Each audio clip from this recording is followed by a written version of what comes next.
कैसे हैं मेरे प्यारे विद्यार्थी। उम्मीद कर रहे हैं अच्छे होंगे, स्वस्थ होंगे और एग्जाम की तैयारी में व्यस्त होंगे।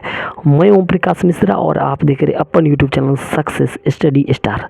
तो मेरे प्यारे विद्यार्थियों, आज मैं आप सबको पढ़ाने वाला हूँ क्लास 10th का मैथ। और मैथ कौन सा होगा? NCERT होगा, ठीक है। और NCERT में देखिए प्रश्नावली 13.3 का देखेंगे दूसरा नंबर सवाल, ठीक है। तो वीडियो का अंत तक बने रहिएगा, आपको 100% समझ में आएगा, ठीक है। और अच्छा लगे तो चैनल को सब्सक्राइब भी कर लीजिएगा। तो चलिए ने प्यारा तरीका से सवाल को फोड़ते हैं। क्रमशः क्रमशः मतलब तो वर्ड लगातार 6 सेंटीमीटर, 8 सेंटीमीटर और 10 सेंटीमीटर त्रिज्या वाले धातु के 3 ठोस गोले को पिघलाकर एक बड़ा ठोस गोला बनाया जाता है। इस गोले की त्रिज्या क्या है? मतलब ये 3 गो गोला है, एक पिघला देंगे ना तो एगो बड़का गोला बनेगा, ठीक है। क्वेश्चन वाला बात कहाँ से नहीं पता है, चलिए ना एक पिक्चर के माध्यम से थोड़ा समझ जाते हैं। मान लीजिए ये एगो गोला है, प्लस फिर ये दूसरा गोला है, फिर ये तीसरा गोला है। ये तीनों का जब मिला के एकदम एगो बड़का गोला होगा, ठीक है। ये है क्वेश्चन का है। तो चलिए ना सबसे पहले प्रश्न तो पढ़ लिए, सबसे पहले लिखिएंगे कितना एक्सरसाइज है। तो आप लोग कहिएगा सर अभी जो आप पढ़ाने वाला है 13.3 का दूसरा सवाल। अब बारी बारी से पढ़ते हैं, फिर जो दिया लिखेंगे। क्या मतलब 6 सेंटीमीटर, 8 सेंटीमीटर और 10 सेंटीमीटर वाले त्रिज्या वाले 3 धातु के 3 ठोस गोले को पिघला कर एक बड़ा ठोस बनाया जाता है, ठीक है। तो चलिए जो दिया है लिख लिया जाता है, ठीक है। सबसे फर्स्ट क्या है?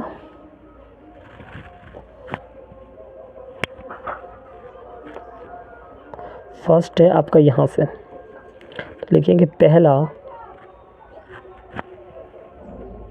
गोला का त्रिज्या। पहला गोला का त्रिज्या क्या है? आप लोग अच्छे से ध्यान दीजिएगा तो आपको नज़र आएगा यहाँ 6 सेंटीमीटर। इसको हम R1 कह दें तो कह देते R1 6 सेंटीमीटर। फिर लिखेंगे दूसरा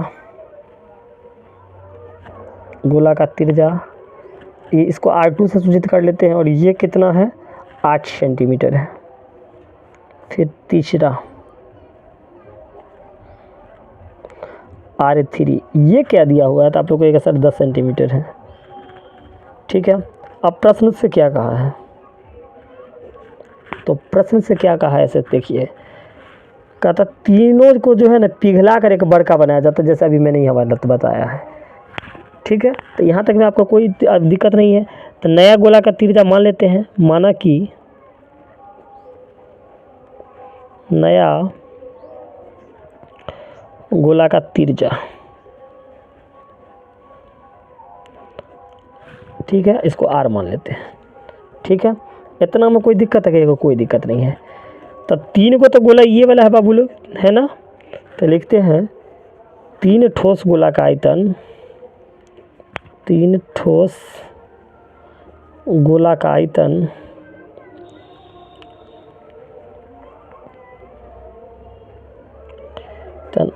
बराबर नया गोला का आयतन, नया गोला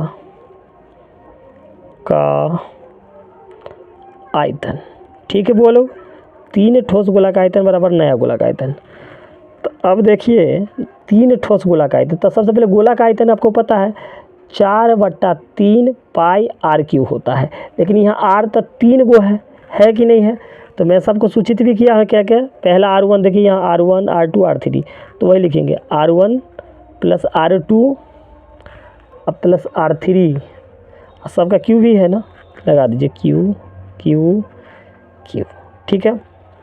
और नया गोला का आयतन, तो गोला का आयतन तो आपको पता है 4/3 पाई R³ होता है, 4/3 पाई R³, ठीक है। चलिए एकदम अच्छे से समझिएगा, मान बैठाएंगे हम।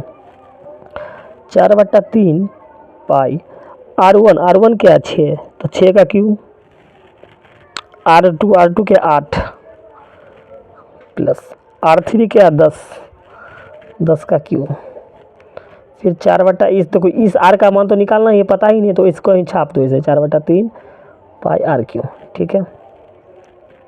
अब देखिए 4/3 पाई 6 का Q कितना होता है? 216 8 का क्यूब 512, 10 का क्यूब 1000। इतना में आपको कोनो परेशानी है तो आप लोग कहिएगा सर कोनो परेशानी नहीं है, एकरा तो नहीं छाप दो। ठीक है, देखिए यहाँ 4/3 है, 4/3 कट गया, पाई से पाई कट गया, आर क्यू। अब सबको पहले ऐड करते हैं, तो 6 2 8, 0 तो 8 होगा।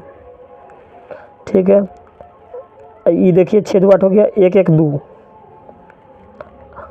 ठीक है, अब ये है लास्ट में, ये अपने पास कितना है फिर 2 अब 5 7, ये 1 17 से 28 आ गया। ये इधर बचा है गया आर क्यू, तो इधर से क्यू हटेगा तो इधर रूट चढ़ जाएगा, क्यूब रूट 17 28। अब 17 से 28 किसका क्यूब होता है आप लोग थोड़ा याद कीजिए, तो आपको याद आएगा सर ये 12 का क्यूब होता है। तो नया गोला का त्रिज्या आ गया, लिखिए नया गोला का त्रिज्या कितना आया है, तो आप लोग कहेगा सर 12 सेंटीमीटर है। उम्मीद कर रहे हैं आप लोगों को वीडियो बहुत अच्छा लगा होगा। अगर अच्छा लगा होगा तो चैनल को सब्सक्राइब कीजिए, लाइक कीजिए, शेयर कीजिए, कमेंट कीजिए। तो इसका स्क्रीनशॉट एक बार पूरा लेना लीजिए। Bye bye.